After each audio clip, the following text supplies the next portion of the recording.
Today, I want to talk about 3 ways that we can create a world where everyone has a sense of purpose.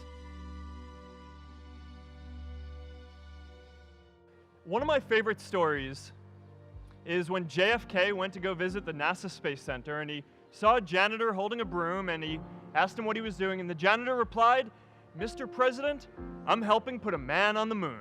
Every generation has its defining works. More than 300,000 people worked to put that man on the moon, including that janitor. Millions of volunteers immunized children around the world against polio, and millions of more people built the Hoover Dam and other great projects.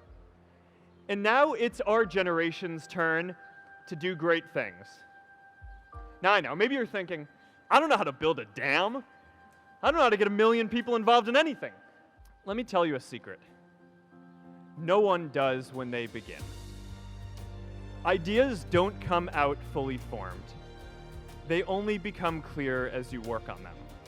You just have to get started. In our society, we often don't take on big things because we're so afraid of making mistakes that we ignore all the things wrong today if we do nothing. The reality is, anything we do today is going to have some issues in the future. But that can't stop us from getting started. So what are we waiting for? Let's do big things, not just to create progress, but to create purpose. Now, many of our parents had stable jobs throughout their careers, but in our generation, we're all a little entrepreneurial, whether we're starting our own projects or finding our role in another one. And, that's great, because our culture of entrepreneurship is how we create so much progress. An entrepreneurial culture thrives when it is easy to try lots of new ideas. Facebook wasn't the first thing I built. I also built chat systems and games, study tools and music players, and I'm not alone. J.K. Rowling got rejected 12 times before she finally wrote and published Harry Potter. The greatest successes come from having the freedom to fail. Now, today, we have a level of wealth inequality that hurts everyone. When you don't have the freedom to take your idea and turn it into a historic enterprise, we all lose.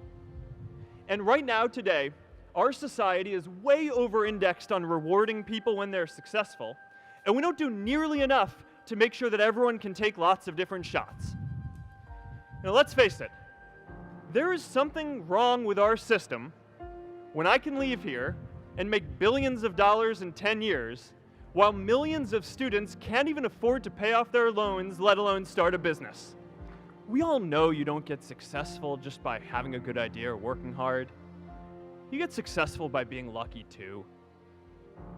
If I had to support my family growing up instead of having the time to learn how to code, if I didn't know that I was going to be fine if Facebook didn't work out, then I wouldn't be standing up here today. And if we're honest, we all know how much luck we've had to get to this point in our lives. And yes, giving everyone the freedom to pursue purpose isn't going to be free. People like me should pay for it.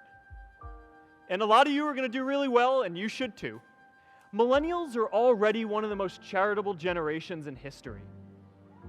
In just 1 year, more than 3 in 4 US millennials donated to charity, and more than 7 in 10 raised money for another one.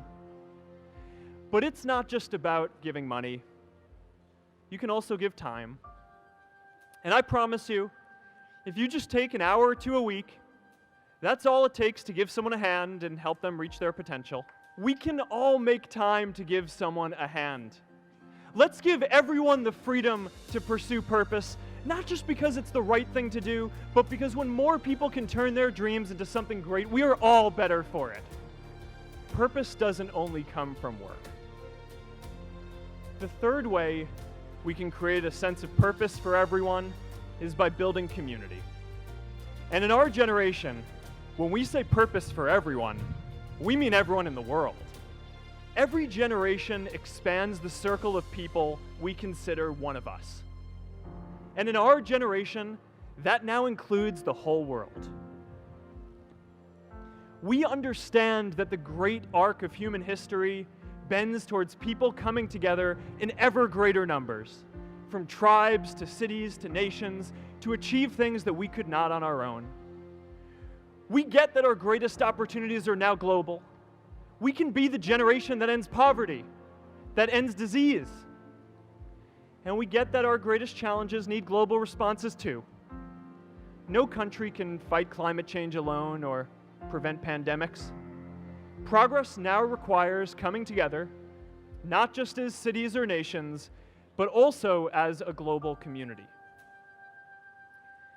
But we live in an unstable time.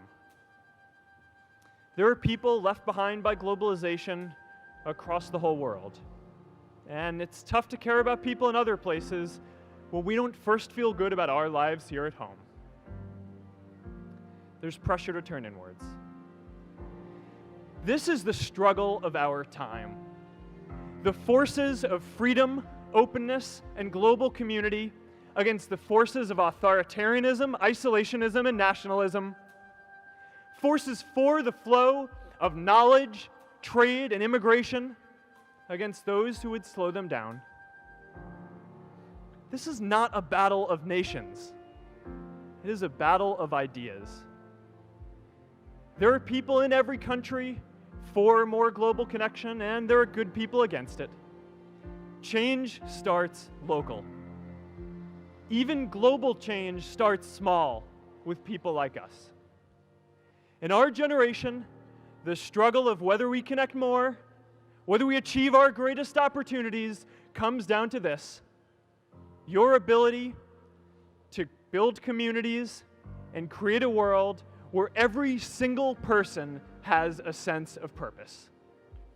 I'm reminded of a prayer, Misha Berach, that I say whenever I face a big challenge, that I sing to my daughter, thinking of her future when I tuck her in at night. And it goes, "May the source of strength, who's blessed the ones before us, help us find the courage to make our lives a blessing." I hope you find the courage to make your life a blessing.